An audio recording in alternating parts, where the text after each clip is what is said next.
We're now joined by Basharat Peer in New Delhi. He's the former editor of the New York Times India Inc. page. Basharat, thanks very much for your time today. Now, is this really just a debate about freedom of speech?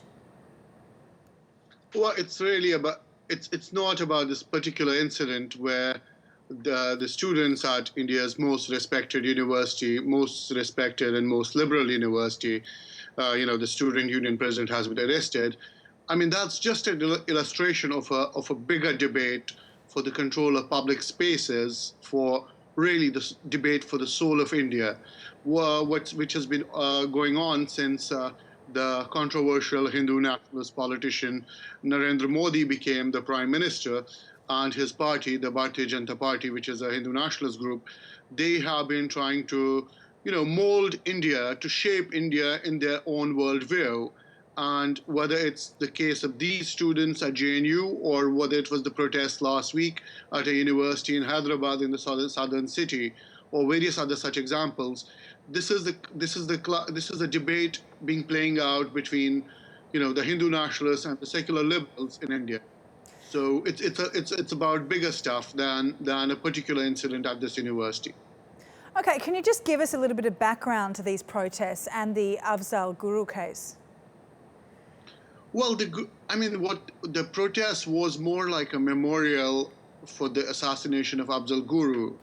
And Afzal Guru was a Kashmiri man who was essentially arrested, along with three other people, for being, he was charged for being involved in the attack on the Indian Parliament. I covered that case as a reporter, and so did several others.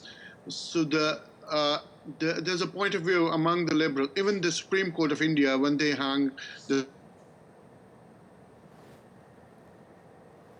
they do not have enough evidence to prove his guilt, but he was hanged to death to satisfy the collective consciousness of the Indian society, which was kind of pandering to a nationalist feeling that he must be, hanged to death. There's not enough or concrete evidence that Mr. Guru was, guilty of what he was charged with. So that's seen by many in Kashmir, especially by everyone in Kashmir and by a lot of liberals in India, as a case of wrongful sentencing.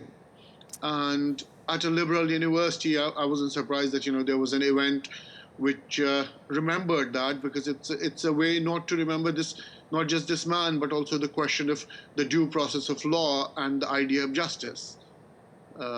Okay. Yeah. All right, Basharat, I think we'll leave it there. It's not a great line, but we really appreciate your insight today. Thanks very much. Basharat Peer in Delhi there.